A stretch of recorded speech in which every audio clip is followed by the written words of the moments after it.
15 magamata ööd olen sõdinud endaga, teinud suurt ja julma tööd, et mu süda vabaks saaks. Tere kõikidele, tere. Vaata, kunagi, kui ma neid videosid tegema hakkasin, siis see seltskond või need inimesed, millised inimesed mu juttu kuulasid, on absoluutselt enamjaolt teistsugused inimesed, kes kuulavad seda täna. Et kindlasti sa tead, või oled kuulnud, et umbes, et need inimesed, kes meid ümbritsevad, et me umbes sellised oleme meie ka, või et midagi sinna kanti. Et põhimõtteliselt see on nagu mina näen nagu lihtne matemaatika. Ja lihtne matemaatika. Mida sa väärtustad, mis on su väärtused, mis on su huvid ja milline on su suhtumine. Umbes sellised inimesed hakkavad meid ümbritsema. No reaalselt nagu magnetiga tõmbame ligi lihtsalt selliseid inimesi. Ja tihtipeale ka need inimesed, kellega me kokku puutume, need siis peegeldavad meile mingisugust osa meis endas. Ja, et kui ma vaatan mingisugust inimest, mis mulle silma jääb selle inimese juures, nagu mis asi see on, mida ma märkan, kas ma tahan kritiseerida või midagi või kiita temas midagi, mis mul silma jääb, vot. Ja siis see osa on tõenäoliselt ka minus olemas. Tõenäoliselt.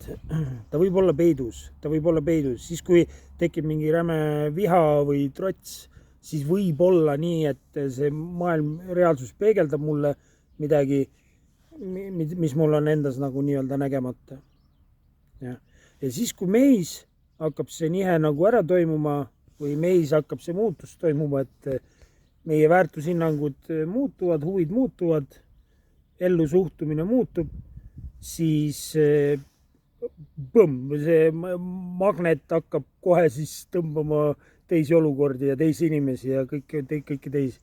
Ja tihtipeale ka, et teatud inimesed saavad olla seni kaua meie elus, kuni meil ongi midagi ära nähtud endas, mingisugune õppetund saadud, mingisugune korrektuur tehtud ja siis inimene liigub edasi. Või sina liigud, või et reaalsus kohendab ennast nii, et ei toimuks seda peegeldust enam. Ja tihtipeale on nii. Kui sa hakkad nagu mida autentsemaks või mida omanäolisemaks sa muutuma hakkad, seda vähem hakkab olema neid inimesi, kellega sa resoneerud või kelle reaalsusel ei ole nii palju valikuid enam. Ja. Et see tähendab, sa ei saa, enamus ei tule nii sügavale, jah, popkultuuri inimestega, nendega sa mine kus tahad, siin igas baaris leiad endale 20 inimest, kellega sa samastud, jah, aga mida rohkem sa enda vastu aus hakkad olema, ennast nii-öelda tundma õppima, enda väärtusi nii-öelda siis joondu saama, seda vähem on sul kellega suhelda, seda rohkem sa saad hakata, elu annab sulle võimalus iseendaga paremini hakata läbi saama või iseendaga rahus olla, et ei pea kogu aeg olema ümbritsetud rahvamassiga.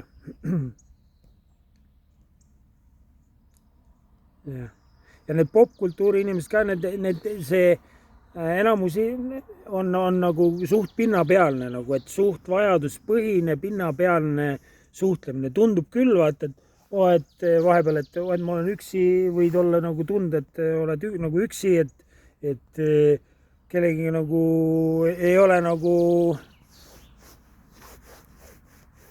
noh, suhelda, ei saa nagu connect ida ja aga aga need pinnapealsed, kes need popkultuuri inimesed, ega nende connectimine on hästi pinnapealne, et neil ei ole seda sügavat sidet. Ja. Ja siis hakkad nagu märkama järjest rohkem, et kui julgeda nagu oma veidrus järjest rohkem nagu omaks võtta või oma eripärasid näha ja omaks võtta, siis võib tekkida vahepeal selline lollitamistuju. Ja. Et vaata, mida autentsem sa oled, seda vähem häbi sa tunned. Nagu mida autentsem, mida siiram, mida vabam sa oled, seda vähem on sinu häbi. Et sa ei tunne häbi, sa ei tunne häbi rumalaks jääda või et mis nüüd keegi vaatab su peale viltu, et kui sa midagi teed. Sa saad olla vabam, ütleme siis nii. No. Nagu vahepeal on lihtsalt olukord mängib ennast välja, nagu tahad oma ellu vähekene huumorit lisada, nagu ei pea nii tõsine olema siis kogu aeg, vaata. Ja siis hakkad lollitama avalikes kohtades, inimesi, nad lihtsalt, et enda lõpuks mingid reaktsioone näha ja lihtsalt, mitte õelaid, vaid lõbusaid selliseid lollitad ja ei karda selle mina pildi pärast nii palju ja võtta saad aru, kui absurdne see elu on mõnes mõttes ja siis ei võta seda nii tõsiselt ja siis ei karda nagu rumalaks jääda, mis vahet seal on, nagu nii varsti kõik lähevad kistukohaled kinni, mis põetsid mingid, mis ta nüüd must mõtleb. Ma räägin mõistuse piires nagu selles suhtes ja lõbusas olemises ja lugedes ikkagi ka natuke sotsiaalset olukorda. Et mitte päris matustel seal hulluks minna oma naljadega või asjadega. Ja lihtsalt, et vahepeal on jumala äge vaadata inimeste reaktsioone, kus ei tea, mida arvata. No ei saa sind kusagile kasti panna. No mida vabam sa oled, mida vabam sa sisemiselt oled, seda sind ei saa kusagile liigitada. No. Mõtled küll, et liigitad ühte kohta, siis tund aega suhted, vaatad, oi, sinna kasti ta ei sobi tegelikult, võtta. Ja siis vaatab sinna kasti. No ei saa aru, mis asi see inimene on. Ja. Mainstream inimesed või popkultuuri inimestel, nemad satuvad segadusse.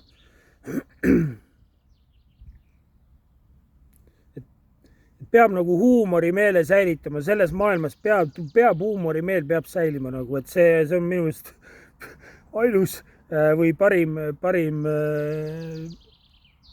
vahend, et siin ka on variant, ma näen, et on 2 varianti.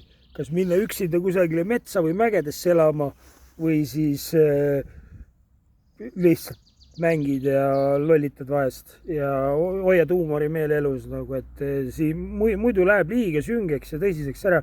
Eriti siin Eesti nagu kusagil lõunamaa veel võib-olla seal inimesed on vähe vabamad ja võtavad vähe prostamalt neid asju. Aga siin Eestis eriti peab, ma näen, tuleb kasuks.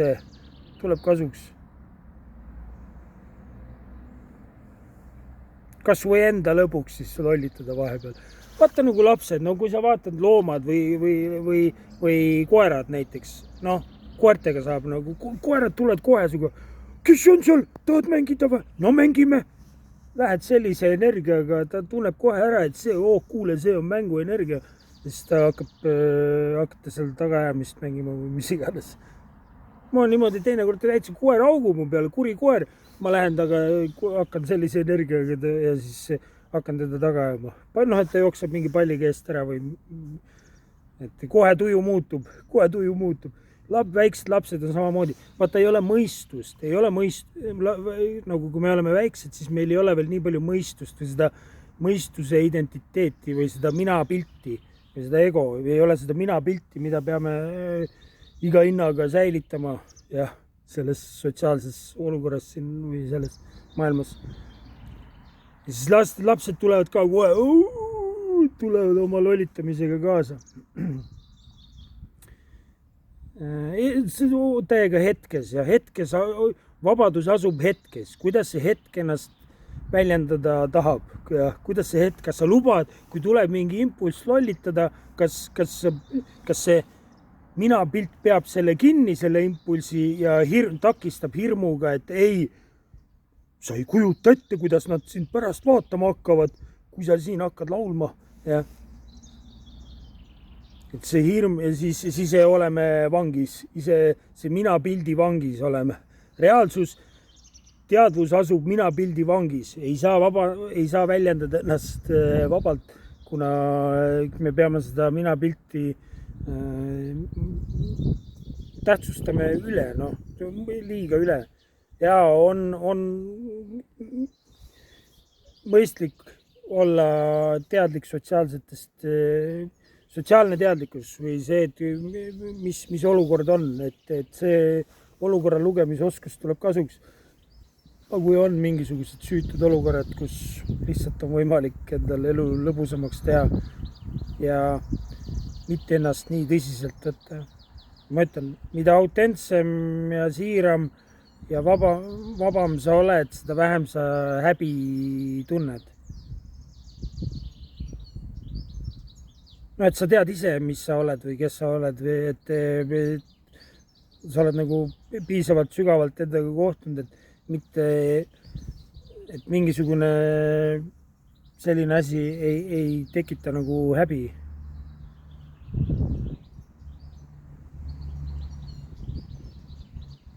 Aga enamused ongi selle hirmu ja häbi vangis, et see veidrus, see nende unikaalsus on hirmu ja häbi vangis. Selle mina pilt hoiab vangis.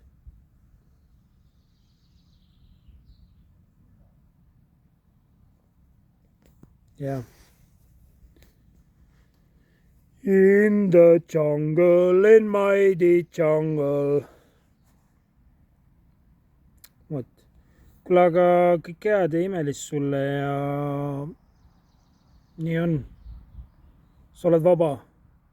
Sa oled vaba. Ainult selles hetkes sa saad olla vaba. Mitte minevikus, mitte tulevikus. Ainult praegu. See hetk, siin hetkes asub vabadus. Kallis inimene, ainult siin.